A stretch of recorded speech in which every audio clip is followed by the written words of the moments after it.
ခိုးလက်မှတားပြလူချင်းလောဝက်လဲချင်းလောတရုတ်စူပါကွန်ပျူတာဖောက်ထွင်းခံရပြီးအရေးကြီးအချက်အလက်များခိုးယူခံရမှုဟက်ကာတရုတ်ဟာတရုတ်နိုင်ငံရဲ့နိုင်ငံတော်အဆင့်စူပါကွန်ပျူတာတစ်လုံးကနေအလွန်လျှို့ဝှက်ထားတဲ့ကာကွယ်ရေးဆိုင်ရာစာရွက်စာတမ်းတွေနဲ့ဒုံးပြန်ပုံစံထုတ်လုပ်မှု missile schematics တွေအပအဝင်အရေးကြီးအချက်အလက်အများပြားကိုခိုးယူသွားခဲ့ပါတယ်။ဒါဟာတရုတ်နိုင်ငံမှာဖြစ်ပွားခဲ့စမြအကြီးမားဆုံးအချက်အလက်ခိုးယူမှုလည်းဖြစ်လာနိုင်ပါတယ်။ဒီအချက်အလက်တွေဟာ TNG မြို့မှာရှိတဲ့အမျိုးသားစူပါကွန်ပျူတာဌာနကနေရရှိခဲ့တာလို့ကျွမ်းကျင်သူတွေကယူဆနေကြပါတယ်။အဲ့ဒီဌာနဟာတရုတ်နိုင်ငံတဝိုင်းကအစစ်မြင့်သိပ္ပံနဲ့ကာကွယ်ရေးအေဂျင်စီတွေအပါအဝင်သုံးစွဲယူ client ပေါင်း6000ကျော်ကိုအခြေခံအစောက်အပိုင်းဝန်ဆောင်မှုပေးနေတဲ့အခြားအကြကြတဲ့နေရာတစ်ခုပါ။ခိုးယူခံရတဲ့အချက်အလက်ပမာဏဟာ10ပတ်တာဘိုက်ကျော်လောက်ရှိတယ်လို့ဆိုပါတယ်။အဲ့ဒီ hacker တဲ့စကားပြောမှုတဲ့ cyber ကျွမ်းကျင်သူတွေနဲ့ online မှာတင်ထားတဲ့နမူနာ data တွေကိုစစ်ဆေးကြည့်သူတွေရဲ့အဆိုအရ hacker ဟာဒီစူပါကွန်ပျူတာတွေကိုအတော်လေးလွယ်ကူကူဖောက်ထွင်းဝင်ရောက်နိုင်ခဲ့တာဖြစ်ပြီးလပေါင်းများစွာကြာအောင်ဘယ်သူမှမသိအောင်အချက်အလက်တွေကိုတဆဆချင်းခိုးထုတ်သွားနိုင်ခဲ့တာဖြစ်ပါတယ်။ပြီးခဲ့တဲ့ဖေဖော်ဝါရီလ6ရက်နေ့မှာတော့ Flaming China လို့အမည်ပေးထားတဲ့အကောင့်တစ်ခုကအမည်မဖော်လိုတဲ့ Telegram Channel တစ်ခုမှာခိုးယူထားတဲ့နမူနာအချက်အလက်အချို့ကိုတင်လှည့်ပါတယ်။အဲ့ဒီထဲမှာလေကြောင်းအာကာသ engineering ပညာစစ်ပက်ဆိုင်ရာသုတေသနဇီဝသတင်းအချက်အလက်မိပညာနျူကလ িয়ার ပေါင်းဆက်ခြင်းဆိုင်ရာပွန်တုစမ်းသပ်ခြင်းစတဲ့နယ်ပယ်အသီးသီးကသုတေသနတွေပါဝင်တယ်လို့ဆိုပါတယ်။အဲ့ဒီအုပ်စုရဲ့ပြောကြားချက်အရဒီအချက်အလက်တွေဟာတရုတ်နိုင်ငံရဲ့ထိပ်တန်းအဖွဲ့အစည်းတွေဖြစ်တဲ့ Aviation Industry Corporation of China, Commercial Aircraft Corporation of China နဲ့နိုင်ငံတော်ကာကွယ်ရေးနည်းပညာတက္ကသိုလ် National University of Defense Technology တို့နဲ့ဆက်စပ်နေတယ်လို့သိရပါတယ်။ဒီကိစ္စနဲ့ပတ်သက်ပြီးတရုတ်နိုင်ငံရဲ့သိပ္ပံနဲ့နည်းပညာဝန်ကြီးဌာနနဲ့ Cyber အာကာသစီမံခန့်ခွဲမှုဌာနစီဆက်သွယ်မေးမြန်းထားပြီးမြဲအကြောင်းပြန်မရသေးပါဘူး။ Cyber လုံခြုံရေးကျွမ်းကျင်သူတွေရဲ့အဆိုအရဒီ hacker အုပ်စုဟာခိုးယူထားတဲ့ data တွေကိုအစမ်းကြည့်ရှုစဉ်အတွက်ဒေါ်လာ1000ကျော်တောင်းခံနေပြီးအချက်အလက်အပြည့်အစုံအတွက်ဆိုရင်တော့ဒေါ်လာ3ကျော်ပြီးတောင်းနေတာဖြစ်ပါတယ်။ငွေပေးချိန်မှုကိုတော့ cryptocurrency နဲ့ပေးချိန်ဖို့တောင်းဆိုထားပါတယ်။ဒီ data တွေဘယ်ကလာတယ်လဲဆိုတာနဲ့ Flaming China ရဲ့ပြောဆိုချက်တွေကိုတီးခြားအတိမပြူနိုင်သေးပေမဲ့ကျွမ်းကျင်သူအတော်များများကတော့ဒီ data တွေဟာအစစ်ဖြစ်နိုင်ခြေများတယ်လို့သုံးသပ်ထားကြပါတယ်။နမူနာပြထားတဲ့ data တွေထဲမှာတရုတ်ဘာသာနဲ့လျှို့ဝှက်လို့တွန်စိုက်ထားတဲ့စာရွက်စာတမ်းတွေနည်းပညာဖိုင်တွေဘုံနဲ့ဒုံးပြန်တွေအပါအဝင်ကာကွယ်ရေးဆိုင်ရာပစ္စည်းတွေရဲ့ပုံတုဗီဒီယိုတွေပါဝင်နေပါတယ်။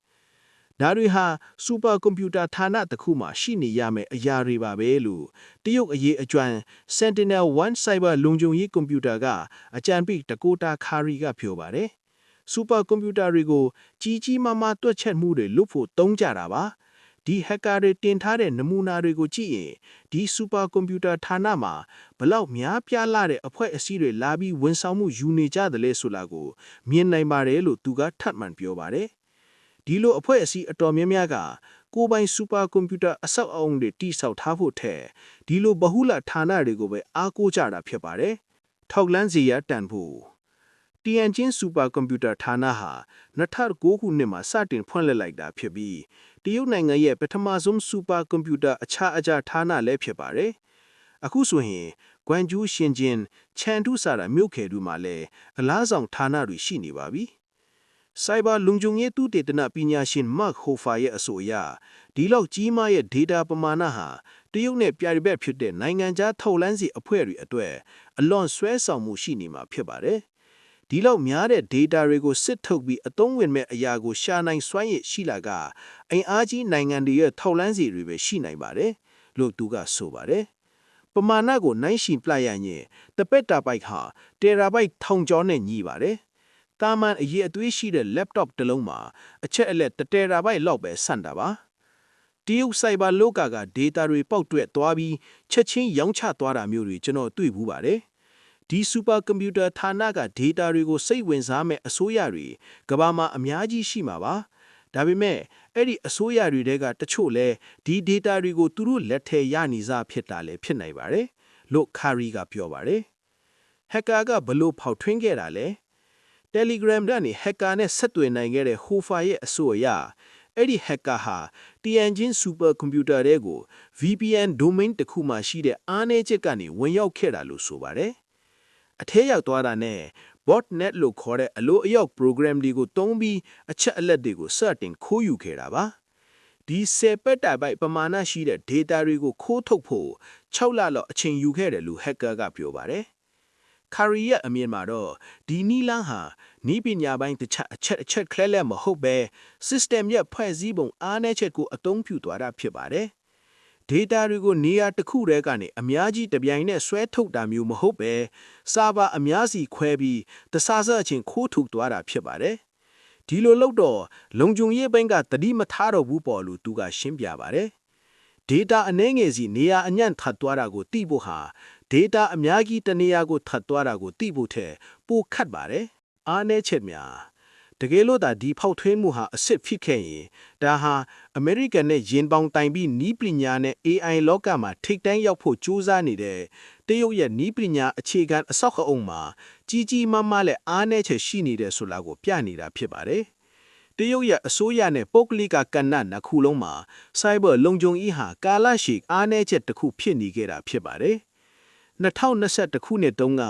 တရုတ်နိုင်ငံသားတဘီလီယံနီးပါးပါဝင်တဲ့ database တစ်ခုဟာ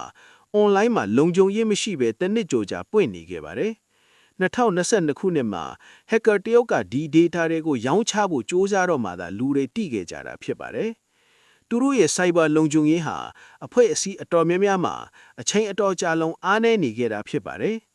တရုတ်မှာဒါချမှတ်သူတွေကိုယ်တိုင်တောင်သူတို့ရဲ့ cyber လုံခြုံရေးကမကောင်းသေးဘူးလို့အခုမှမြင့်တင်နေတုံးလို့ဝန်ခံထားကြပါတယ်။တရုတ်အစိုးရကလည်းဒါကိုသိရှိနားလည်ထားပါတယ်။2025ခုနှစ်တရုတ်နိုင်ငံတော်လုံခြုံရေးအစည်းအဝေးခံမှာကနရဲနာ data AI တွေအတွက်ခိုင်မာတဲ့လုံခြုံရေးအတားအဆီးတွေတိစောက်ဖို့ကိုဦးစားပေးအထက်ထည့်သွင်းထားပြီးအထူးကသတင်းအချက်အလက်အဆောက်အအုံတွေရဲ့လုံခြုံစိတ်ချမှုကိုမြင့်တင်သွားမယ်လို့ဖော်ပြထားပါတယ်